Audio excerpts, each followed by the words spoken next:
Hi friends, welcome to my honey stories. నేను మీ Lakshmi. Mister monster 60 episode. దాని అందం అలాంటిదిరా, అందుకే పాపం గురుడు టెంప్ట్ అయి ఉంటాడు అని వంకరగా అన్నాడు సెకండ్ పర్సన్. అదే అయి ఉంటుందిలే, పైకి ఎంతో ఇన్నోసెంట్గా ఉండి మనల్ని మాత్రం ఏమార్చలేదు అన్నాడు రెండోవాడు. అదంతా చెప్పి, సారీ సార్, ఇలా అంటున్నానని ఏమి అనుకోకండి, అలాంటి లేడీని పెళ్లి చేసుకోకండి అంటూ వాళ్ళు వాడిన అసభ్య పదాలు మీకు చెప్పలేకపోతున్నా అంటూ అర్థం చేసుకోండి ఆమె ఎలాంటిదో అని అన్నాడు జై పంపించిన మనిషి. అదంతా గుర్తు తెచ్చుకుని మరీ తాగుతున్నాడు జై. నిజం తెలిసిన రోజు వివేక్ ఎరవేసిన పచ్చనోట్లకు కక్కుర్తిపడి నోరుందని అబద్ధాలు అల్లిన అల్లికల వాళ్ళు ఫ్యూచర్ ఏంటంటారు ఫ్రెండ్స్? ఏముంది, తినడానికి చెయ్యి నడవడానికి కాళ్ళు ఉండవేమో, ఫ్యూచరే చెప్తుంది వాళ్ళ ఫ్యూచర్ ఏంటో. నా కొడుకని జైని సమర్థించడం ఇదంతా చెప్పడం లేదు మిదు. నీలాంటి రత్నాన్ని అపోహలతో చేజార్చుకుంటున్నాడని బాధతో చెప్తున్నానమ్మా, అంతే. విన్నాక నీకు ఏది న్యాయంగా ఉంటే అదే చేయండి. నేను మిమ్మల్ని బలవంత పెట్టను. నువ్వు దూరం అయితే మళ్ళీ 2 ఏళ్ల క్రితం జైలా మారిపోతాడేమో అనే భయంతో ఇదంతా చెప్తున్నానమ్మా. ఒక తండ్రిగా అర్థించేది ఒకటే, జైని అర్థం చేసుకొని నీ ప్రేమని పంచు. ప్రేమరాహిత్యంతో అల్లాడుతున్నవాడికి నీ మనసులో చోటు ఇవ్వు చాలు అని గతం వైపు పరుగులు తీశాయి సారథి గారి ఆలోచనలు. బీబీఏ బిజినెస్ కాలేజ్ టాపర్గా నిలిచాడు జై. గోల్డ్ మెడల్ తీసుకుంటున్న జైని అబ్బురంగా చూస్తూ, అమ్మా చూడు మన జై అంటూ చప్పట్లు కొడుతున్నారు సారథి గారు చిన్నపిల్లాడిలా. నా కన్నా బంగారం రా అంటూ మెటికలు విరిచింది సుభద్ర కూడా. డయాస్ దిగి నాని అంటూ వచ్చి హగ్ చేసుకున్నాడు జై. వెన్ను నిమురుతూ, నువ్వు మరింత ఎత్తుకు ఎదగాలి నాన్న అని మురిసిపోయింది బామ్మ. డాడ్ ఇది మీదే అంటూ గోల్డ్ మెడల్ సారథి గారి మెడలో వేశాడు జై. కొడుకుని హక్ చేసుకుని ఎమోషనల్గా ఫీల్ అయ్యాడు సారథి. డాడ్ నేను ఎంఎస్ చేయడానికి అబ్రాడ్ వెళ్తాను అన్నాడు. అదేంట్రా, ఇన్నాళ్ళు మాకు దూరంగానే ఉన్నావు, మళ్ళీ విదేశాలకు వెళ్ళిపోతావా? వద్దు నాన్న, ఇక్కడే ఉండు. నెలకొక్కసారైనా చూసుకుంటున్నామని తృప్తి అయితే మాకుంటుంది కదా అంది సుభద్ర. నోనాని, నేను ఆల్రెడీ అప్లై చేసేసాను, నెక్స్ట్ మంత్ వెళ్తున్నాను, రోజు కాల్ చేసి మాట్లాడతాను కదా మీ ఇద్దరితో అన్నాడు జై పంతంగా. సరే, అవన్నీ ఇంటికెళ్ళాక మాట్లాడుకుందాం పదండి అన్నాడు సారథి. నా ఫ్రెండ్స్ ఈ మంత్ అంతా నార్త్ ఇండియా టూర్కి వెళ్తామని ప్లాన్ చేశారు డాడ్, అది అయ్యాక వస్తాను, మీరు స్టార్ట్ అవ్వండి అన్నాడు జై. ఇంటికి రావడానికి పెద్దగా ఇష్టపడిన జైని బలవంతం చేయలేదు వాళ్ళు కూడా. సరే నాన్న, జాగ్రత్త, బాగా ఎంజాయ్ చేయండి అని చెప్పి తిరిగి ఇద్దరూ ఇంటికి వచ్చేశారు. నార్త్ ఇండియా టూర్ ముగించుకొని 1 వీక్లోనే అబ్రాడ్ వెళ్ళడానికి సిద్ధమైపోయాడు జై. ఎయిర్పోర్ట్లో కళ్ళ నీళ్లు కక్కేస్తూ నాన్న జై అంటూ హక్ చేసుకుని, జాగ్రత్తగా ఉండు, రోజు ఫోన్ చేయాలి మరి అంది సుభద్ర. నేను జాగ్రత్తగా ఉంటాను నాని, నువ్వేం ఫీల్ అవ్వకు, ఓకేనా అని కిస్ చేసి లవ్ యూ సో మచ్ అని నవ్వాడు జై. లవ్ యూ టు నాన్న అని చెంగుతో కళ్ళెత్తుకుంది సుభద్ర. బ్లాంక్ ఫేస్తో ఎమోషనల్లెస్గా చూస్తున్నారు సారథి గారు. డాడ్ ఎక్స్ప్రెషన్ చేంజ్ చేయండి అని హక్ చేసుకొని, మీ హెల్త్ జాగ్రత్త, బాయ్ అని అనౌన్స్మెంట్ రావడంతో చేతిని ఊపి లగేజ్ తీసుకుని వెళ్ళిపోయాడు. జై కంట్లో నుండి కారిన కన్నీరు వీళ్ళిద్దరి కంటా పడకుండా మరుగు చేసి స్పీడ్గా లోపలికి వెళ్ళిపోయాడు జై. కొడుకు గోల్డ్ మెడల్ సాధించాడని, అబ్రాడ్లో ఎంఎస్ చేయడానికి తను యూఎస్ వెళ్తున్నాడని తన ఉప్పెర బ్యాచ్కి హోటల్ గ్రాండ్గా పార్టీ ఇస్తోంది నీరజ. కొడుకు వెళ్తుంటే సెండ్ ఆఫ్ ఇచ్చే తీరిక లేదు కానీ తనకు దూరంగా దేశం కాని దేశం వెళ్తుంటే మాత్రం సెలబ్రేట్ చేసుకుంటోంది ఈ మహాతల్లి. జై చాలా గ్రేట్ నీరజ, గోల్డ్ మెడల్ కొట్టేశాడు అని అక్కసుగా అంది మిసెస్ రావు. ప్రౌడ్గా ఫీల్ అవుతూ, యా మై సన్ గోల్డ్ అన్నిట్లో అంటూ ఫోజ్ కొట్టింది నీరజ. నిజమేలే, చిన్నప్పటి నుంచి హాస్టల్లో ఉంటున్నా చక్కగా చదువుకున్నాడు, జైకన్ని సారథి గారి పోలికలే అంది మరొక ఆమె. ఏమీ కాదు, జైకన్ని నా పోలికలే అని గీరగా చెప్పి ఎవరో పిలిస్తే అటువైపుగా వెళ్ళింది నీరజ. దీని పోలికలంట, చూడు ఎంత గొప్పలు పోతుందో, పసోడిగా ఉన్నప్పుడే హాస్టల్లో పడేసింది, ఊరి మీద తిరుగుతోంది, మాటలకు మాత్రం బాగా చెప్తుంది అంటూ నీరజ వెనకే హేళనగా మాట్లాడింది మిసెస్ రావు. లేని ఇంటి నుంచి వచ్చినా బాగా కలిగిన భర్త దొరికాడు కదా, అందుకే బాగా బడాయిలు పోతోంది అని వంతపాడింది మరొక ఆమె. డబ్బును నీళ్లలా ఖర్చు చేస్తూ భారీగా పార్టీ ఇస్తుంటే చక్కగా పీకల దాకా మెక్కేసి నీరజ మీద వ్యంగ్యాస్త్రాలు సంధిస్తూ ఆనందిస్తున్నారు ఫ్రెండ్స్. ఇందులో ఎవరిది తప్పు అని హేళన చేసేవాళ్ళదా, లేక ఎచ్చులకు పోయి ఆర్భాటం చేసే నీరజ్దా? అబ్రాడ్ 1 ఇయర్గా 1 ఇయర్ బాగానే గడిచిపోయింది జై కాలేజ్ లైఫ్లో. కాలేజీలో పరిచయం అయ్యాడు, ఫ్రెండ్ అండ్ రూమ్మేట్గా అయ్యాడు సంజయ్. సంజయ్ ఢిల్లీ నుంచి వచ్చాడు. కాలేజీలో కంటే బయటే ఎక్కువ ఎంజాయ్ చేయడానికి ఇష్టపడతాడు. జైని కూడా రమ్మని అన్నా పెద్దగా ఇంట్రెస్ట్ చూపించేవాడు కాదు జై.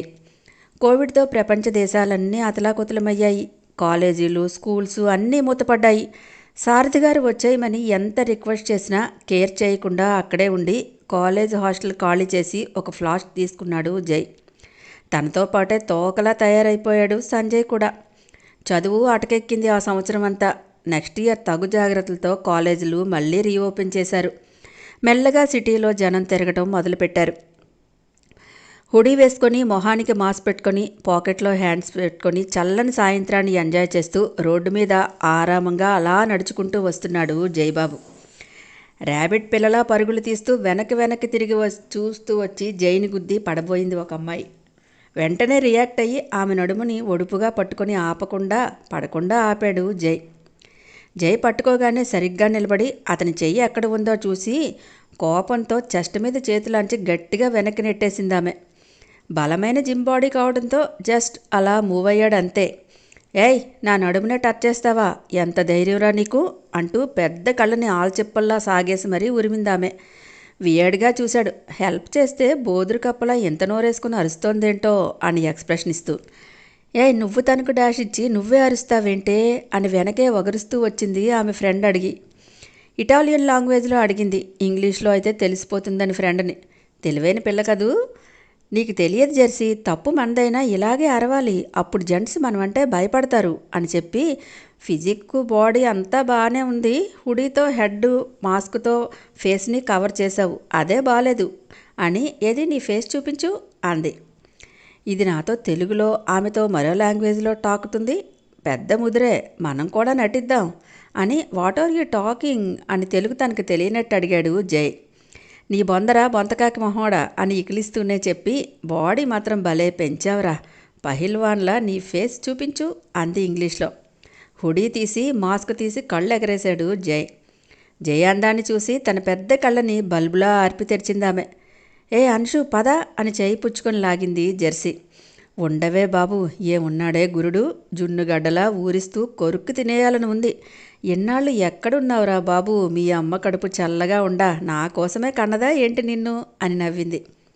వచ్చే నవ్వుని పెదవంచును అదిమేసి, నువ్వేమంటున్నావో నాకు అర్థం కాలేదు అని అన్నాడు జై ఇంగ్లీష్లో.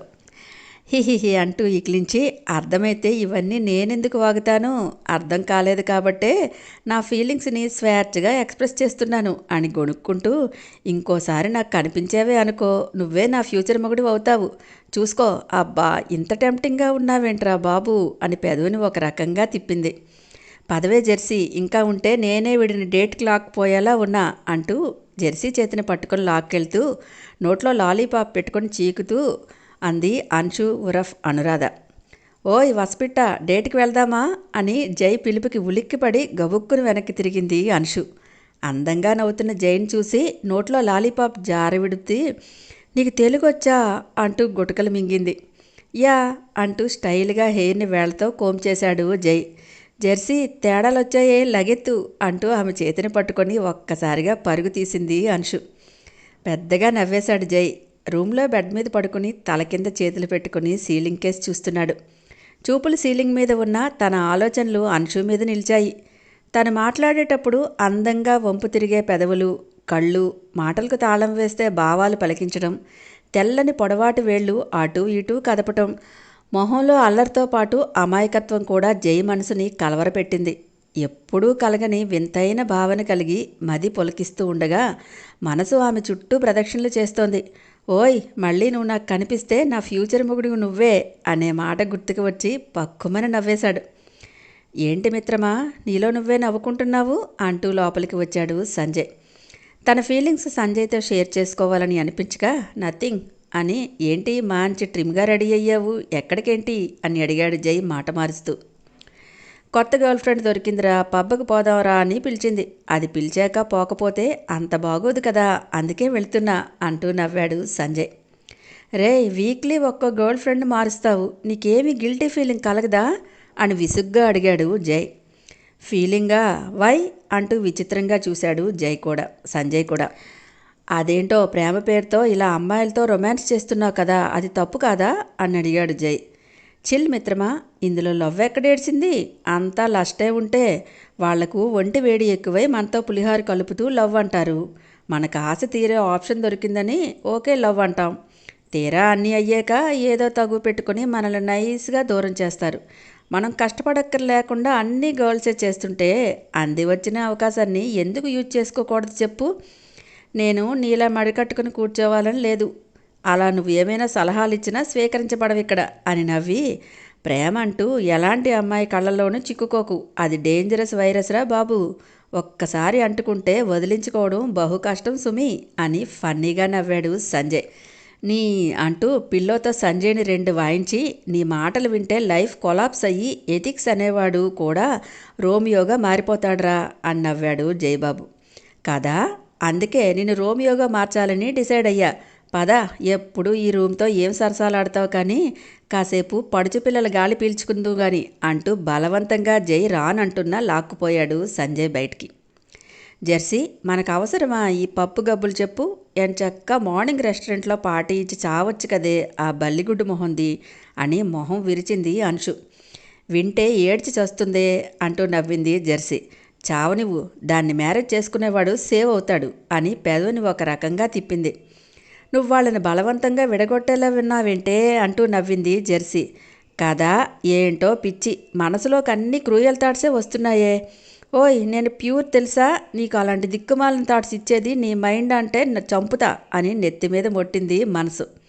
ఇదొకటి అంటే లగెత్తుకుని వచ్చేస్తుంది. పద పద, వాడి చివరిసారి ఆనందం ఏంటో చూసి తరిద్దాం అని నవ్వింది అంశు. చివరిసారేంటి అని అయోమయంగా చూసింది జెర్సీ. పెళ్ళయ్యాక వాడి ఆనందాలన్నీ మన ఫ్రెండ్స్లా ఆవిరి చేస్తుంది కదా, అందుకన్నమాట అని నవ్వి, హాయ్ ఏంజెల్ అంటూ చేతివేళను ఆడించింది అంశు. ఏంజెల్ అనగానే ఫ్రెండ్ లీసా మొహం కంటే తన బాయ్ ఫ్రెండ్ కాబోయే హస్బెండ్ మొహంలో హరివిల్లు విరిసింది. వారిని, వీడి ఫేస్ దివాళీకి మేము కాల్చే కాకర పువ్వొత్తులా వెలిగిపోతుందే అని తెలుగులోనే నవ్వి సైడ్ ప్యాక్ ఇచ్చింది అంశు. థ్యాంక్ యూ డార్లింగ్ అని నవ్వింది లీసా. తనకు పెక్కి ఉమ్మనట్లు దగ్గరికి రాబోతున్న జేమ్స్ వైపు వియ్యేడుగా చూసి, ఏ మ్యారేజ్ కాకుండానే డైవర్స్ కావాలా అని ఫన్నీగా అన్న అంశు వాయిస్లో సీరియస్నెస్ తగ్గలేదు. ఆ వాయిస్లో కరుకుతనానికి వెనక్కి తగ్గి ఫేక్ స్మైల్ ఇచ్చాడు జేమ్స్. అప్పుడే సేమ్ పబ్లోకి ఎంట్రీ ఇచ్చారు సంజయ్, జై కూడా. అక్కడంతా బీభత్సంగా డీజే హోర్ ఉంటుందని ఎఫెక్ట్ చేసిన జైకి అందుకు భిన్నంగా సైలెంట్ వెస్టర్న్ మ్యూజిక్ ప్లే అవుతుండటంతో మైండ్ ప్లెజెంట్గా మారి నైస్ ప్లేస్ అంటూ ఒక టేబుల్ దగ్గర కూర్చున్నాడు. నా గర్ల్ ఫ్రెండ్కి టేస్ట్ బాగానే ఏడ్చింది మిత్రమా అని నవ్వి, ఏదిది ఎక్కడుందని చుట్టూ చూసుకున్నాడు జై తన గర్ల్ ఫ్రెండ్ కోసం. దూరంగా ఎవరో మ్యాన్ హ్యాండ్స్ పట్టుకొని ఊసులు చెప్పేస్తోంది సంజయ్ గర్ల్ ఫ్రెండ్. అమ్మని, ఇది అప్పుడే మరొకటి సెట్ చేసుకుందిరా, ఇంకా హగ్గు కిస్సు అవ్వేనే లేదు, అప్పుడే హ్యాండ్ ఇచ్చేసిందేంటి అని నీరసంగా మొహం పెట్టుకున్నాడు. సన్నగా నవ్వి, హగ్గు కిస్ అంటే కోవిడ్ వచ్చి పోతావు, సో రొమాన్స్కి దూరంగా ఏడువు అని తన మొహానికి ఉన్న మాస్క్ని సరిచేసుకుంటూ ఏదాలాపంగా తల తిప్పి చూశాడు జై. జెర్సీతో మాట్లాడుతూ జ్యూస్ జురుతున్న అంశుపాప జై కళ్ళకి చిక్కనే చిక్కింది. ఓ, ఇది కూడా పబ్బకు వచ్చిందా? నాకే జలకిస్తావే, భలే దొరికావు, ఉండవే నీకో మడత కాజా తినిపిస్తాను అని. రై, నువ్వు చూసుకో, ఇప్పుడే వస్తా అని చైర్ నుండి లేచి హుడీ సరిచేసుకుని మెల్లగా అంశు దగ్గరికి చేరుకున్నాడు జై. జేమ్స్ని ఎందుకే అలా భయపడుతున్నావు అని అడిగింది జెర్సీ. లేకపోతే పోకిరి వేషాలు వేస్తే పళ్ళికలించాలా? అనురాధ ఇక్కడ, తాట తీసేస్తాను అని వాడి మొహం చూసావా, మాడిపోయిన పెసరట్లా భలే ఉంది అని నవ్వింది అంశు. అంతలో తన నడుముని 2 చేతులు అల్లేశాయి. తన చుట్టూ చేతులు అల్లుకోగానే ముందు అవాక్కయ్యి వెంటనే కోపం సర్రను పొంగుకొచ్చింది అంశులో. యూ రాస్కెల్ అంటూ అరిచి చేతులు విదిలించి చేయి లేపింది కొట్టడానికి. ఆ చేతిని గాల్లోనే క్యాచ్ పెట్టి, ఏంటే ముదురు కొట్టేద్దామని అని నవ్వాడు జై. యూ, నువ్వా అని పబ్ దద్దరిల్లేలా అరిచింది. యస్ మీ అని కన్నుగీటి, ladies and gentlemens, she is my fiancee అని అంశుని బ్యాక్ తిప్పి హగ్ చేసుకుంటూ అనౌన్స్ చేసేశాడు. రే మొద్దు, పిచ్చి కూతలకు వస్తే మర్యాదగా ఉండదు అని మిడతలా గింజుకుంది. నా మీద అలిగింది నా డార్లింగ్, అందుకే చిరుబురులాడుతోంది. యూ క్యారీ ఆన్ గైస్ అంటూ నవ్వుతూ చెప్పాడు జయబాబు. హాయ్ ఫ్రెండ్స్, మన జై లవ్ స్టోరీ కొత్తగా ఉంది కదూ. నచ్చితే కనుక అందరూ హ్యాపీగా ఒక మంచి కామెంట్ని పాస్ చేయండి అబ్బా. నెక్స్ట్ అప్డేట్ కోసం వెయిట్ చేస్తూ ఉండండి.